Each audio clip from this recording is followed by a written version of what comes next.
it's Mel and today I'm doing a video on a book that I really love, and that is Rebel Belle by Rachel Hawkins, the first book in the Rebel Belle trilogy. The way I would describe this book is clueless but with ninjas. This book talk will be in two parts, the first being a non-spoilery just description of what the book's about and why you should read it because I really like it, and the second part being the spoiler section and probably a bit of nitpicking and things that you wouldn't want to know if you haven't already read the book. The book is about a girl called Harper Price, and I love how even on the book cover at first glance it's really feminine and then you see the dagger. The story starts when you're introduced to a preppy popular girl who's going to prom, but she forgets her lip gloss and then she goes to the bathroom and she's thrown into this fantasy world kind of thing, but it's still set in her world. She is the protector of the only boy in her school that she actually dislikes. She finds that out after thinking she's going crazy and slapping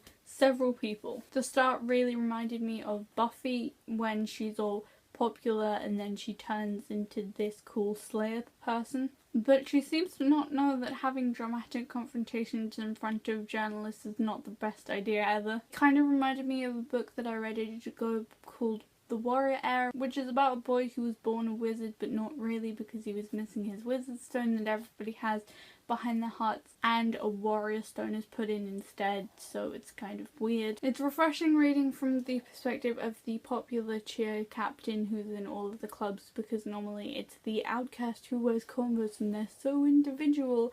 That is the one that is the main focus. I like how it was self-aware and referenced Buffy and X-Men several times. I really like the fantasy elements and it all fits together really brilliantly. I really wanted to read the sequel after doing so, and now that I have, I can't wait for the third one. So now I'm going to start talking about the spoilery stuff. So if you haven't read the book, it's probably time to leave. The first spoiler point is not bragging or anything, but I knew that there was something wrong with Sailor when none of the pictures in her house looked like David. I thought that there was probably a really strong chance that they weren't related to David. I really sympathised with a lot of the characters, even though I'm really not used to reading about Southern America settings. My actual favourite bit was when she just slapped Brandon and then was contemplating, but he was being horrible. So, and I read the ending at night time when the light was off with my little reading torch, and I read the bit but there were only 6 girls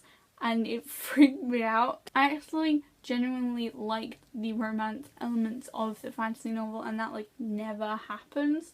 It just doesn't, but I really liked it in this one. And the training sequence was like one of my favourite bits because it was all, if it was a movie it would have been a montage. And like I said, I read the second one and I really loved it because it's like just an extension of the first one. I also really like the way that all of the names fit together, the first one being Rebel Belle, the second one being Miss Mayhem, and the third being Lady Renegade. And there's always an element. The first one takes place around this cotillion event and the second one takes place around a beauty pageant thing, so I can't wait for what Southern Belle event thing that the third one's going to take place around. That was the last thing I had to say about this brilliant book, and I hope you enjoyed the video. Bye!